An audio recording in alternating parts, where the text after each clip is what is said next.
ঢাকায় গিয়েছিলাম একটা স্পেশাল মানুষের সাথে দেখা করার জন্য।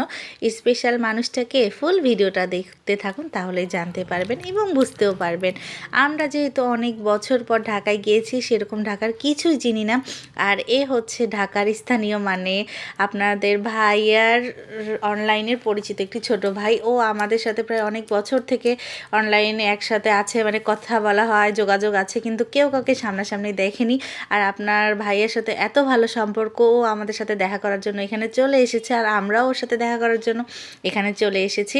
এটা মূলত একটা রেস্টুরেন্ট। এই রেস্টুরেন্টের ভিউটা এত বেশি সুন্দর না, আমার কাছে তো অসম্ভব ভালো লেগেছে। এখানকার ডেকোরেশনটা আসলে কি জানেন, কিছু কিছু মানুষ আসে না জীবনে, নিজের মানুষের থেকে অনেক বেশি কাছের হয়। হয়তো এই ছোট ভাইটাও আমাদের কাছে ঠিক সেরকম স্পেশাল ছিল। আর ও যেহেতু এতটা আন্তরিক, আর আমাদেরকেও ও পেয়ে অনেকটা খুশি হয়ে গিয়েছিল। আপনাদের ভাইয়া তো ওকে পেয়ে এত বেশি গল্প করতেছিল, আর আমরা এখানে অনেকটা টাইম সুন্দর একটা মুহূর্তে স্পেন্ড করেছিলাম।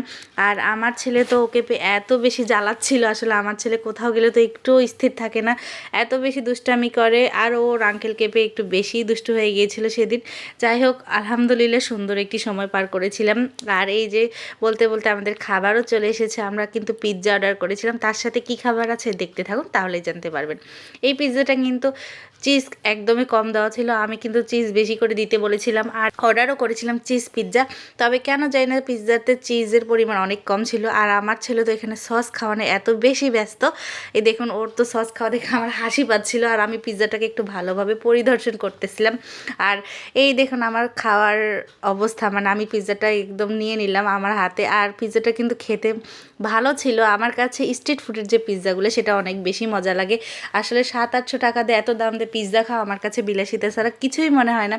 তবে কিছু কিছু মানুষের সাথে তো সব কিছু যায় না, এখন পরিস্থিতি যেরকম ঠিক সেরকমই আমাদের চলতে হয়। আর আপনাদের ভাইয়া তো এই পিৎজাটাকে নিয়ে এতগুলো স্লাইস করতেছিল, আমার তো দেখে একদম হাসি পাচ্ছিল। আসলে ওর কিন্তু পিৎজা একদম পছন্দ না। আমার ছেলের কিন্তু মাঝে মাঝে পিৎজা অনেক ভালো লাগে। আর এই পিৎজাটা কিন্তু খাওয়া দাওয়া শেষ করে আমরা অর্ডার করেছিলাম এই যে নান, রুটি, আর তার সাথে যে সালাডটা দেয় না, এটা কিন্তু অসম্ভব মজার। তার সাথে ছিল গ্রিল। যাই হোক, এই খাবারটা হচ্ছে আপনার ভাইয়া সব থেকে পছন্দের খাবার। ও কিন্তু কোথাও গেলে এই খাবারটা একদমই মিস করে না।